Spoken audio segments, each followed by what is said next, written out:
LH 땅 투기 의혹 사건의 파문이 갈수록 커지고 있습니다. 경찰이 수사에 속도를 내고 있는 가운데 LH 고위 관부와 50대 직원이 잇따라 숨진 채 발견돼서 충격을 주고 있습니다. LH 직원들의 땅 투기 의혹과 파장 두 분과 함께 자세히 분석해 보겠습니다. 김성훈 변호사 그리고 이인철 참좋은 경제연구소장 자리에 나오셨습니다. 안녕하세요. 안녕하세요. 네, 안녕하세요. 일단 변창흠 국토부 장관이 사의를 표명했고 문재인 대통령이 사실상 수용을 했습니다. 다만 사퇴 시점을 못 박진 않았는데 관련해서 청와대 발표 먼저 듣고 오겠습니다. 이사 대책의 차질 없는 추진이 매우 중요하다. 변창흠 장관 주도로 추진한 공공주도형 주택 공급 대책과 관련된 입법의 기초 작업까지는 마무리해야 한다고 말했습니다. 네, 변호사님 먼저 의미를 좀 짚어봐야 될 것 같은데 변창흠 장관 같은 경우에 바로 직전에 LH 사장이었지 않습니까? 그래서 LH 직원들의 땅 투기 의혹에 있어서 간접적인 관리 책임을 물을 수밖에 없다, 자유롭지 않다라는 의미라고 보면 되겠죠? 네, 그렇습니다. 여기에 대해서 이제 많은 분들이 궁금해하시는 게 있을 겁니다. 기존의 법과 기존의 제도로는 LH 직원들이 이렇게 직무상 정보나 업무상 정보나 혹은 그 외라도 신도시 계획들을 접근해서 이용하는 것들을 막거나 혹은 처벌하는 것이 전혀 없었는지 궁금하신 분들이 많았겠습니다. 근데 다 있습니다. 한국토지주택공사법에도 관련된 규정들이 있고요. 부패방지법에도 규정이 있습니다. 그럼에도 불구하고 이런 일이 벌어졌다는 건 결국은 관리의 책임이라고 할 수가 있겠죠. 신도시 개발 계획과 이와 관련된 내용들을 제대로 보안을 유지하고 또 이 보안들이 유출됐을 경우에 처벌이 이루어지고 거기에 대한 제대로 된 기강이 성립될 수 있는 것들이 있었어야 하는데 결과적으로 LH 차원에서 그걸 못했고요. 또 LH를 감독하고 주도하는 기관이 국토부입니다. 또 공교롭게도 변창흠 장관이 이제 LH 사장으로서 장관을 맡았기 때문에 이 모든 부분에 있어가지고는 그 당시에 전직 LH 사장으로서 책임을 져야 하지만 앞으로 현직 국토부 장관으로서도 이 문제에 대응을 못했다는 부분에 대한 지책을 많이 받을 수 없는 상황이고요. 특히나 초기에 이 문제에 대해서 굉장히 국민적인 공분이 있고 발본색원을 열심히 하겠다라고 의지를 밝히더라도 굉장히 문제가 될까 말까였는데 이 부분은 굉장히 미온적으로 오히려 별거 아닌 것으로 언급함으로써 결과적으로 여론이 크게 악화된 부분도 이번에 이제 사의를 결정하고 수용하는 부분들에 있어서 중요한 영향을 미쳤다 이렇게 생각합니다. 네, 소장님 그런데 사의는 수용을 했지만 즉각적으로 사퇴시키지는 않았습니다. 그건 결국 그 이사 공급 대책, 얼마 전에 발표된 이사 공급 대책에 대해서 문재인 대통령 그리고 현 정부가 정말 중요하게 생각하고 있다 이렇게 봐야겠습니까? 그렇습니다. 그동안 현 정부 들어서 25번째 부동산 대책을 내놨지만 잠깐 효력을 발휘하는 듯 하다가 다시 이내 반등했던 트라우마가 있습니다. 그런데 이사 공급 대책이 정부 차원에서 왜 중요하냐? 그동안은 수요 억제, 투기 근절이 목표였다면 실수요자들의 수요를 반영해서 공급을 늘리겠다는 정책으로 전환을 냈기 때문에 이게 시그널이 돼서 지금 이사대책 발표 전후로 지금까지 계속해서 부동산 시장은 이제 좀 상승세가 좀 둔화되거나 하향 안정세를 좀 보이고 있는 입장에서 이걸 만일 번복을 하거나 아니면 이걸 주도하고 있는 변 장관이 이제 뭐 사임을 바로 하게 경우에는 바로 이제 이 시장에 주는 시그널에 대해서는 정부가 보내는 시그널이 좀 달라질 수밖에 없습니다. 이런 걸 굉장히 반영했기 때문으로 보입니다. 네, 그러면 이사 공급 대책이 뭔지를 좀 알아봐야 될 것 같은데 관련된 그래픽이 좀 준비되어 있는데 띄워주시겠습니까? 이어서 좀 설명을 좀 해주시죠, 소장님. 그렇습니다. 이사 공급 대책의 핵심은 오는 2025년까지 서울을 포함한 수도권에 총 32만 호를 공급하고요. 그리고 전국적으로 83만 호를 공급하겠다는 겁니다. 단 주체가 공공주도입니다. 공공주도의 택지도 있지만 역세권이라든가 중공업지역, 저층 주거지를 고밀도로 개발하는 내용인데 여기에 주체가 LH나 SH와 같은 공사가 주체가 돼서 민간이 사업을 협력할 경우에 각종 인센티브를 제공하면서 이들 지역에 대해서 제공하겠다라는 것이어서 그래서 홍남기 경제부총리는 이런 얘기도 했어요. 이게 3만 호 전국적으로 그리고 수도권만 하더라도 32만 호이기 때문에 공급 쇼크 수준으로 물량이 풍부하니 그리고 올 하반기부터 3기 신도시에 대한 사전 청약을 실시하니까 영끌하지 말아라 라는 시그널을 줬거든요. 그러니까 이제 청약 수요자들이 이제 대기하고 있는 만큼 이 정책을 이제 번복하기는 굉장히 어려운 수준입니다. 네, 말씀하신 걸 좀 정리를 해보면 문재인 정부가 출범 이후에 그동안 부동산 대책의 핵심이 투기 수요, 그러니까 집값 급등의 원인이 투기 수요와 뭐 이른바 그 수요가 과다한 거를 원인으로 잡고 뭐 수요 억제책을 폈지 않습니까? 그런데 집값이 쉽게 좀 잡히지 않을까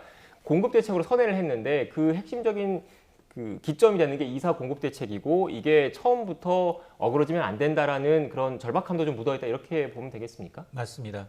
이 전반적인 이사 공급 대책을 주도한 것들이 이제 변창흠 장관이었고 또 뭐 LH공사, SH공사에서 잔뼈가 굵은 만큼 공공주도, 특히나 이제 서울의 경우에는 굉장히 수요가 많지만 대규모로 택지 공급할 여력이 없다 이런 비난이 일자 아니다. 서울에도 역세권이나 저층 주거 밀집도 준 공장 지역을 개발하게 되면 충분한 수요가 있다라고 굉장히 역설해 왔고 이걸 현실화적으로 수치로 표현하면서 이제 이 지금 청약 대기자들이 상당히 이제 발생한 상황이기 때문에 이걸 주도한 이제 변창흠 장관을 지금 뭐 취임한 지 얼마 되지 않아서 이런 사건에 연루돼서 사임을 표시하긴 했지만 당장 이제 이 사임을 받아들이기에는 좀 어려운 부분이 있습니다. 네.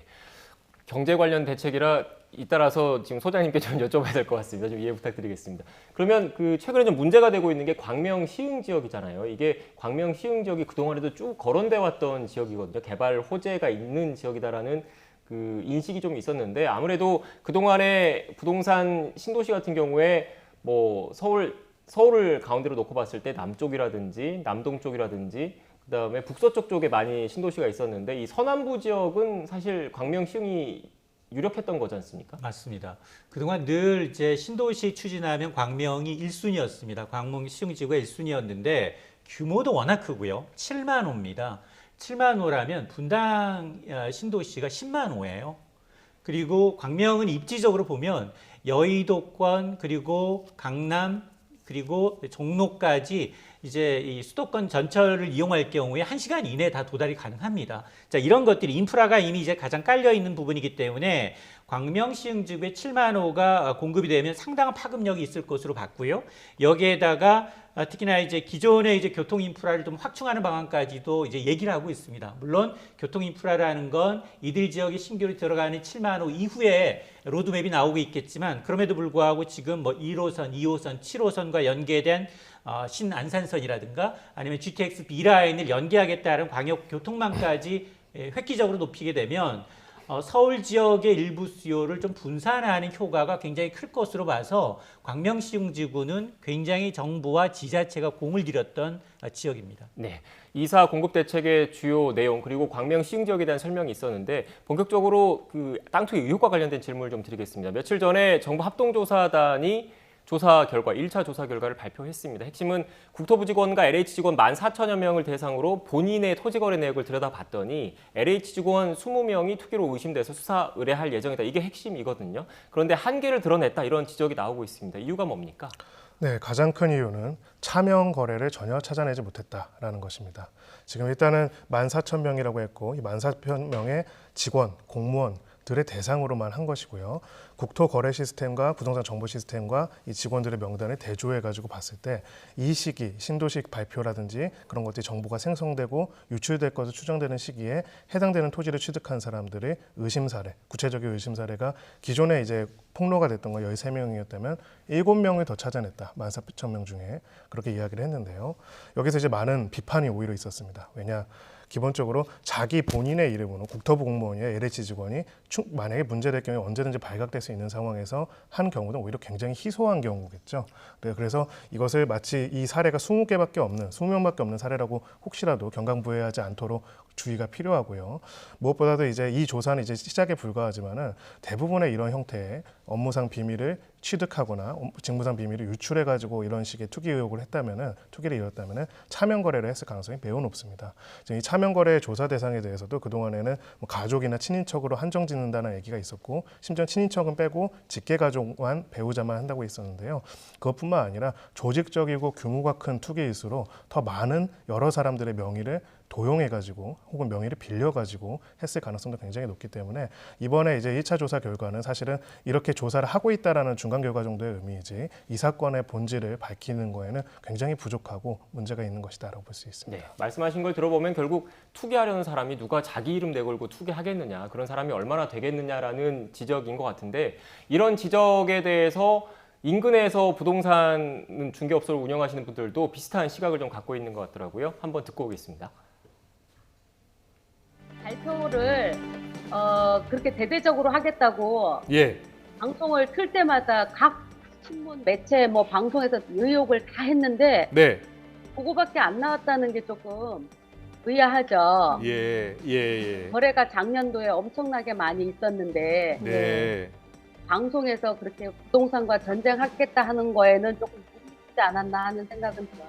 2020년도에 들어서 엄청나게 거래가 좀 많았어요. 그랬군요. 예. 그래서 뭐 그런데 저희가 업을 하는데 그분들이 우리가 뭐 공직자다 뭐 예. 이렇게 얘기하면서 사는 건 아니니까 그렇죠. 예. 예, 알 수는 없었는데 이제 지나고 요 근래에 보니까 아, 왜 그렇게 많이 거래를 되고 매물을 찾고 그랬는지가 이해가 되고 생각이 드는 거죠. 네, 일단 이렇게 이런 시각들이 많은 것 같아요. 본인 이름으로 투기할 사람이 얼마나 되겠느냐라는 그런 기본적인 의구심 하에서 차명 거래를 잡아야 된다. 그리고 법인 등을 통한 우회 거래가 또 있을 수 있지 않습니까? 이런 어떻게 보면 수사의 효율성을 높이기 위해서 차명 거래 등을 잡고 또 전수조사보다는 돈이 되는 땅과 돈의 흐름을 좀 짚어봐야 되는 것 아니냐 이런 지적이 끊임없이 나오고 있던데 변호사님께서는 어떻게 보십니까? 맞습니다. 이제 이거를 잡아내는 데 있어서는 세 가지 정보를 정확하게 파악해야 합니다. 하나는 이 신도시와 관련된 계획이 내부에서 생성되고 유통된 내용들, LH 내부도 있고요, 국토부로 건너간 것도 있고요, 광명과 시흥이라면 그 해당 지자체로 건너간 부분도 분명히 있을 겁니다. 각각의 과정에서 어떤 형태로 이것이 유출될 수 있는지, 누구까지 접촉이 가능했던 정보인지를 확인해 볼 필요가 있고요. 두 번째로는 지금 말씀하신 것처럼 2020년도에 갑자기 거래가 늘어났다고 합니다. 특별한 이유가 없이 특정 지역의 거래가 늘어났다면 분명히 이거는 상당한 개연성이 있는 겁니다. 그래서 이 당시의 거래들의 내용들의 주체들이 누구인지, 특히 대규모로 됐거나 이상거래 징후가 있는 부분들도 확인해 볼 필요가 있고요. 세 번째는 아까 말씀하신 것처럼 결국 자금입니다. 토지를 구매했다면 어디선가 돈이 오지 않았겠습니까? 거래 명의자와 다르게 그 거래 당사자들의 토지 고입의 대금들이 여기저기로 오고 간 흔적들이나 그런 문제들이 발견이 된다면 그 부분들 세 가지 정보를 면밀하게 분석해서 종합적으로 여기에 어디서부터 유출되고 누가 이것을 활용하고 누가 이익을 받는지 여기에 대한 것들을 정밀하게 확인해 볼 필요가 있습니다. 네. 소장님 이렇게 수사의 방법론을 얘기하시면서 돈의 흐름과 돈이 된 땅을 봐야 된다라고 말씀을 해주셨는데 광명 시흥 지역에서 그럼 어느 지역을 봐야 되겠습니까? 쉽게 얘기해서 이른바 투기를 목적으로 그 지역에 들어가는 사람들은 어떻게 보면 수용되는 땅 자체의 보상보다는 이른바 추가 보상을 노리는 거잖아요. 대토라든지 아파트 입주권이라든지 어떤 혜택들을 노린다고 보면 되겠습니까? 앞서 이제 변호사님이 여러 가지의 이제 정황을 봐야 한다라고 말씀을 하셨는데 우리가 이제 수능 출제자들은 어떻게 하죠? 한 석 달 동안 수능 보기 전에 거의 감금하다시피 하거든요. 그리고 난 다음 수능 끝나고 난 다음에 나올 정도로 내부 정보를 이용한 어떤 부정행위에 대해서 강력한 처벌을 합니다. 근데 이 문제는 뭐냐? 신도시라는 건 처음에 얘기 나오면서부터 발표하기까지 1년 넘는 기간이 걸립니다. 국토부가 주도하에 LH로 하여금 과연 어떤 지자체에 어떤 토지가 가능한지 여부를 조사하게 하고 LH는 각 지역본부에 또 하달을 합니다. 그런 과정에서 수도권의 경우는 경기지방과 또 경기지자체와 관련 단체와 협의하는 내용을 거치고 그 내용을 가지고 밑그림을 가지고 당정협의를 통해서 다시 논의하는 과정이다 보니까 우리가 늘 부동산 카페에서 국토부의 이런 이 자료가 먼저 누설되는 일이 많았었어요. 그리고 과천도 그렇고 고양도 그렇고 사전에 이런 신도시 지정이다라고 해서 알려졌는데 이러다가 이제 번복했던 일들이 비일비재합니다. 그럼 이런 2018년 경우에는 현직 국회의원이 유출한 적도 있고요. 보도자료를 냈습니다. 그러다 보니 이걸 구조적으로 막을 방법이 사실은 없어요. 이게 누구한테 어디서 새어나왔는지를 어떻게 다 뜯어보기 전에는 관련 사항을 들여다보기 전에는 알 수 없기 때문에 그러면 이들의 핵심은 뭐냐?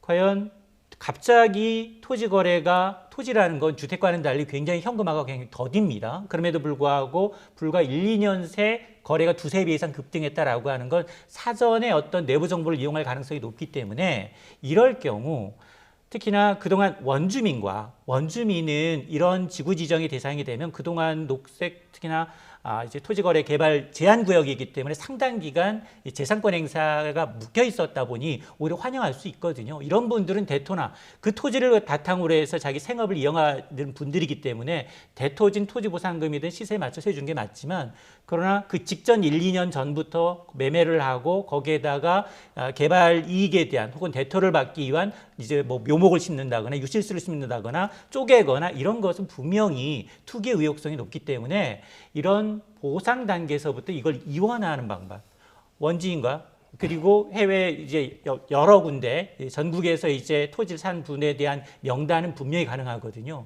근데 이번 조사단의 1차 조사는 단지 14,000여 명에 대해서 주민등록 번호 조사예요. 이거는 엑셀 프로그램을 1시간 돌리면 그냥 나오는 거거든요. 그러다 보니까 이런 차명이나 오히려 이제 앞서 말씀하셨던 것처럼 땅거래 의혹을 갖고서 역으로 추정하는 방법도 좋지만 결국 이 문제의 핵심은 이 토지를 근거로 자기가 알고 있는 개발 정보를 근거로 자산을 늘리겠다, 이득을 취하겠다라는 사람들을 차단하고 근절하는 방법이기 때문에 이런 원주민과 그리고 이제 이런 보상 단계에서부터 발생할 수 있는 이익을 좀 차등하는 방안, 그리고 주택 공급을 하고 있는 정책 위반자의 경우에는 원칙적으로 이 대토라든가 보상을 완전히 좀 제외하는 방안, 그리고 실제적으로 이런 곳에 대해서 친인척까지 주택을 매입했다, 토지를 매입했다라고 하면 신고하는 방안, 여러 가지 다양한 어떤 이해관계 상출과 좀 맞물리는 관련법이 좀 정비가 돼야 되겠습니다. 네, 이런 땅 투기를 방지하기 위해서 앞으로 어떻게 제도 개선, 제도 보완이 이루어져야 될지를 말씀을 해주셨는데 그렇다면 이번 사례에서 땅 투기를 한 사람들 제대로 된 처벌과 부당 이익을 환수할 수 있습니까? 네, 일단은 여러 가지 법이 한 3-4가지 법들이 이제 적용이 가능하지만은 일단은 그 중에서 가장 강력한 거는 부패방지법이라고 할 수가 있습니다. 부패방지법에서는 업무상 취득한 비밀을 이용하여 이득을 얻거나 제3자로 하여금 이득을 얻게 한 경우에 7년 이하의 징역 5천만 원 이하의 벌금에 처하도록 하고 있고요. 그로 인한 이익도 환수할 수 있도록 정하고 있습니다. 다만 이제 여기에 대해서 우리가 다시 봐야 하는 거는 업무상 이제 취득한 정보인지 이 부분과 관련해 가지고는 현실적으로 이거를 좀 좁게 볼 수도 있다는 것이죠. 가령 이제 이번에 문제가 됐던 20명 중에서 상당수는 일단은 그 담당하는 업무 자체는 이 신도시 관련된 내용들과 무관한 사람들도 몇 명이 있습니다. 이런 사람들은 기본적으로 나는 이것을 업무상 취득한 것이 아니라 우연히 알게 됐다. 혹은 그때 변창흠 장관이 변명으로 다시 얘기했던 것처럼 우연히 이제 이쪽 지역 유모할 거라서 생각해서 샀는데 나중에 보니까 됐다. 이렇게 변명을 할 가능성도 있습니다. 이번에 14,000명 중에서 20명이라는 사례를 이야기한 것들이 사실 좀 굉장히 오해를 살 수 있는 게요. 14,000명 중에서 20명이라는 건 굉장히 적은 확률이잖아요. 이 정도는 그냥 우연에 불과한 일이라고 오히려 이야기하려고 그런 의도로 이렇게 한 것이 아니냐는 오해까지 살 수 있는 거죠. 그래서 지금 이런 내용들, 현재 내용들을 봤을 때는 부패방지법이 있지만 그 내용의 업무상 비밀 취득에 대해서는 조금은 한계가 있고요. 이 부분을 더 사전에 차단을 하기 위해서는 나중에 적발해가지고 이것을 형사적으로 처벌하고 환수하는 것도 중요하지만 어떻게 하면은 사전에 모니터링, 이해관계에 있는 사람들이 이런 정보에 접근하지 못하고 거래하지 못하고 하는지에 대한 내용이 필요하고요. 그렇기 때문에 지금 소위 말해서 이해충돌 방지법 여기에 관한 이야기들이 논의가 되고 꼭 도입이 되어야 한다는 이야기가 계속 있는 상황인 겁니다. 네, 변호사님 말씀을 좀 들어보면 결국 그 처벌과 함께 부당이득을 몰수하려면 업무 연관성을 확실하게 규명을 해야 되는데 그 규명 과정이 쉽지가 않아서 투기 의심을 받는 사람들이 투기가 아니라 다 알고 있는 정보로 투자한 거다라고 얘기를 하면 처벌하는 게 쉽지 않을 수도 있다는 말씀이신 거잖아요. 그래서 현재 여권을 중심으로 그 업무 연관성과 관련된 규정을 좀 더 완화한 방안을 입법을 좀 추진을 하고 있다고 하더라고요. 만약에 그게 입법이 됐을 경우에 소급 적용이 가능합니까? 원칙적으로 형벌 불소급의 원칙상 행위시법주의이기 때문에 기본적으로 소급 적용이 안 됩니다. 그래서 이제 어떤 의원님 같은 경우에는 친위제사 환수법 이야기를 들어서 소급 입법이 가능할 수도 있다라고 말씀하시지만은 굉장히 이례적인 경우고요. 원칙적으로 헌법적으로는 소급 입법이 되지는 않고요. 저는 근데 다만 이제 법률가로서는 그 지점을 좀 더 우리가 관심 가졌으면 좋겠습니다. 이제 우리가 보통 문제가 발생하면 이 사람을 얼마나 강하게 처벌할 수 있는지 여기에 관해서 많은 이야기를 하는데요. 이번에 이제 입법 예정인 이해충돌방지법의 핵심적인 취지는 형량은 오히려 똑같습니다. 7년 이하의 징역으로 아까 말씀드린 부패방지법과 비슷하고요. 용어를 직무상 비밀을 이용한 경우로 이야기를 하고 있습니다. 물론 업무상 비밀과 직무상 비밀의 범위가 좀 다를 수도 있지만 이 또한 또 빠져나가려면 빠져나갈 수 있는 거죠. 오히려 핵심적인 거는 이해충돌방지법은 공직자가 자신 그리고 자신의 가족, 이제 또 일부 법안에 따라서는 친인척의 이런 사안에 대해서 이해관계가 있을 수 있는 여지를 있으면 사전에 고지하고 문제가 있을 경우에 스스로 회피하고 특히나 이제 차관급 이상의 경우에는 자신이 이 공직을 맡기 전에 3년 동안에 이런 이해관계야 자신이나 가족들이 맡은 부분이 있다면 이거를 공개하도록 정하고 있습니다. 즉 나중에 드러나서 처벌한다는 것보다는 워낙 이익이 크기 때문에요. 드러나지 않을 가능성을 항상 염두에 두고 있기 때문에 그 전에 사전에 모니터링, 사전에 검사와 감시와 공개를 통해 가지고 원천적으로 이러한 정보들에 접근을 못하고 자신들의 이해관계를 스스로 회피하도록 만드는 그런 법안과 제도적인 개선이 꼭 필요한 상황입니다. 네. 그리고 이렇게 이번 사태의 원인 가운데 하나가 과도하게 LH라는 공기업에 권한이 집중돼 있는 것 아니냐, 이게 원인인 건 아니냐 이런 지적도 있더라고요. 그래서 관련된 법을 좀 찾아보니까 택지개발법이나 이런 걸 보면 LH가 어떻게 보면 택지 개발을 사업 후보지를 물색하고 사업을 국토부에 제안하는 역할을 사실상 독점적으로 갖고 있더라고요. 그렇습니다. 이 독점 기관의 폐해 때문에 이 비대해진 LH를 또 해체해야 되는 게 아니냐 이런 청원까지 사실은 올라오고 있거든요. 원래 토지공사랑 주택공사가 합쳐진 거지 합쳐졌어요. 않습니까? 2009년부터. 자, 그러다 보니 지금 뭐 이를 이제 견제할 만한 감시 감독할 만한 물론 기획재정부가 해마다 이제 공공기관에 대해서는 이제 경영 평가를 합니다만 경영 평가에서 후순위를 받는다 하더라도 그거는 기관의 어떤 성과급 정도의 영향을 미치지 개개인의 처벌이 미쳐지는 건 아니거든요. 자, 그러다 보니까 지금 정부가 내놓은 이제 재발 방지 대책을 보다 보면 물론 뭐 소일고 외양간 고친다고는 하지만 4가지 시장 교란 행위에 대해서는 이제 처벌 수위를 높이겠다는 겁니다. 비공개 이제 내부 정보를 부당하게 활용한 투기의 경우, 그리고 이제 거래 질서를 위협하는 담합 등 시세 조정의 경우, 그리고 허위 매물이나 신고가 계약한 이후에 취소하는 경우가 최근에 발생했었어요.